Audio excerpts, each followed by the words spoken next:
J'avais alors pour maîtresse une drôle de petite femme. Elle était mariée, bien entendu, car j'avais une sainte horreur des filles. Quel plaisir peut-on éprouver, en effet, à prendre une femme qui a ce double inconvénient, de n'appartenir à personne et d'appartenir à tout le monde. Et puis, vraiment toute morale mise de côté, je ne comprends pas l'amour comme gagne-pain. Cela me dégoûte un peu. C'est une faiblesse, je le sais, je l'avoue. Ce qu'il y a surtout de charmant pour un garçon à avoir comme maîtresse une femme mariée, c'est qu'elle lui donne un intérieur doux, aimable, où tout vous soigne et vous gâte, depuis le mari jusqu'au domestique. On trouve là tous les plaisirs réunis, l'amour, l'amitié, la paternité même, le lit et la table, ce qui constitue enfin le bonheur de la vie. Avec cet avantage incalculable de pouvoir changer la famille de temps en temps, de s'installer tour à tour dans tous les mondes, l'été à la campagne, chez l'ouvrier qui vous loue une chambre dans sa maison, et l'hiver chez le bourgeois, ou même dans la noblesse. Et si on a de l'ambition, j'ai encore un faible, c'est d'aimer les maris de mes maîtresses. J'avoue même que certains époux, communs ou grossiers, me dégoûtent de leurs femmes, quelque charmante qu'elles soient. Et quand le mari a de l'esprit ou du charme, je deviens infailliblement amoureux fou. J'ai soin, si je romps avec la femme, de ne pas rompre avec l'époux. Je me suis fait ainsi mes meilleurs amis.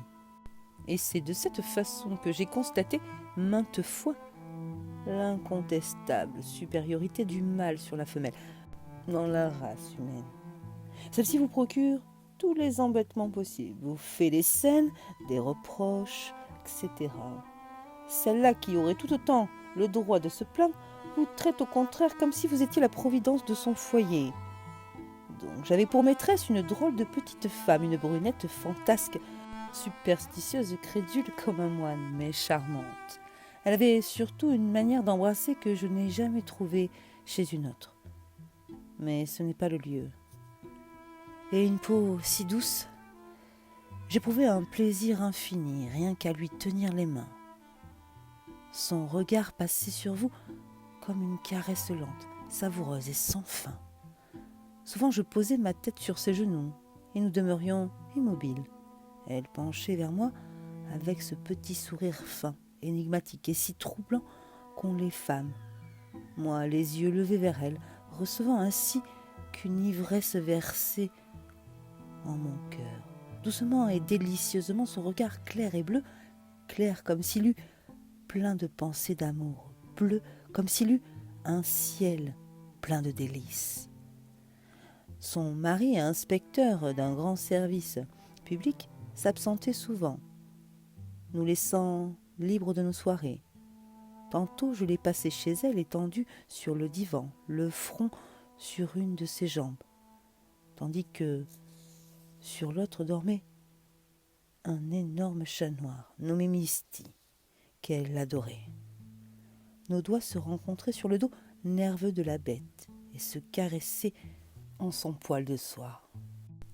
Je sentais contre ma joue le flanc chaud qui frémissait d'un éternel ronron, et parfois une patte allongée posée sur ma bouche ou sur ma paupière, 5 griffes ouvertes, dont les pointes me piquaient les yeux et qui se refermaient aussitôt. Tantôt, nous sortions pour faire ce qu'elle appelait une escapade. Elle était bien innocente, d'ailleurs. Cela consistait à aller souper dans une auberge de banlieue, ou bien, après avoir dîné chez elle ou chez moi, à courir les cafés borgnes, comme les étudiants en goguette. Quelquefois, elle me demandait en frissonnant, si on m'injuriait dans ces endroits-là, qu'est-ce que tu ferais ? Je répondais d'un ton crâne, mais je te défendrai, parbleu. Elle me serrait le bras avec bonheur, avec le désir confus peut-être d'être injuriée et défendue, de voir les hommes se battre pour elle, même ces hommes-là avec moi.